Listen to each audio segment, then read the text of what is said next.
आदाब नाजरीन, Saiyaara news TV से मैं सैयद अफरोज। आइए नजर डालते हैं कुछ अहम खबरों पर। AIMIM के MP असदुद्दीन ओवैसी ने all India Muslim personal law board के वफद के साथ CM के चंद्रशेखर राव से प्रगति भवन बेगमपेट पहुंचकर मुलाकात की।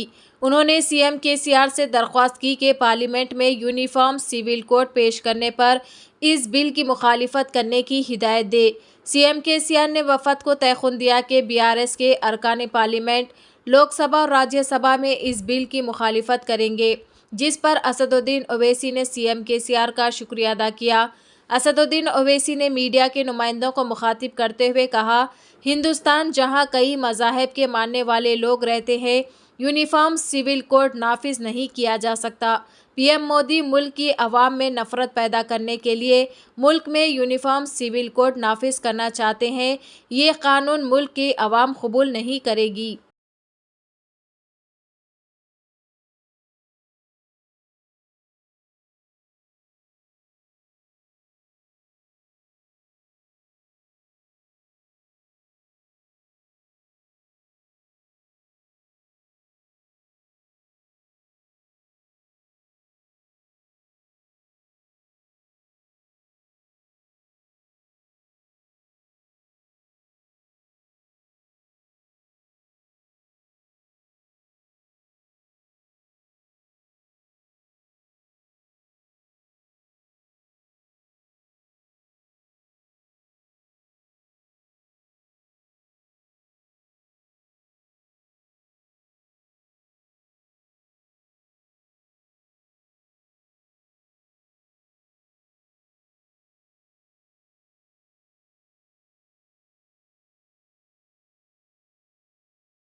तेलंगाना के जगत्याल जिले में चीफ मिनिस्टर के चंद्रशेखर राव की दुख्तर व रुकने कौंसल कविता ने अपने दौरे से हैदराबाद वापसी के दौरान सड़क के किनारे मकई के भुट्टे फरोख्त करने वाली एक खातून से मुलाकात करने अपने काफिले को रोक दिया।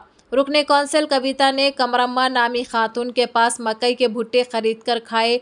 इस दौरान कविता ने खातून से के चंद्रशेखर राव हुकूमत की कारकर्दगी से वाकफियत हासिल की।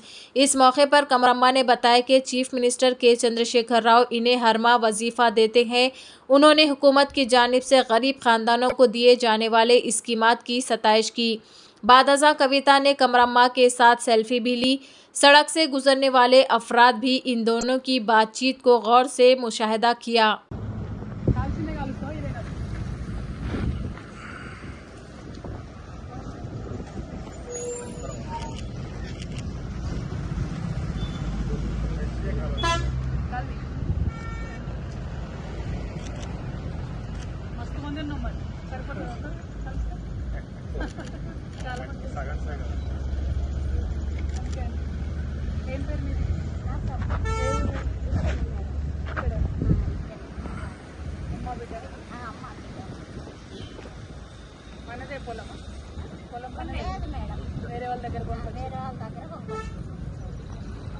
तो जैसा कि आपने देखा नाजरीन, क्या हो रहा है देश और दुनिया में, इसी तरह के लेटेस्ट न्यूज़ देखने के लिए हमारे चैनल को सब्सक्राइब करिए, लाइक करिए, शेयर करिए और हमें दीजिए इजाज़त।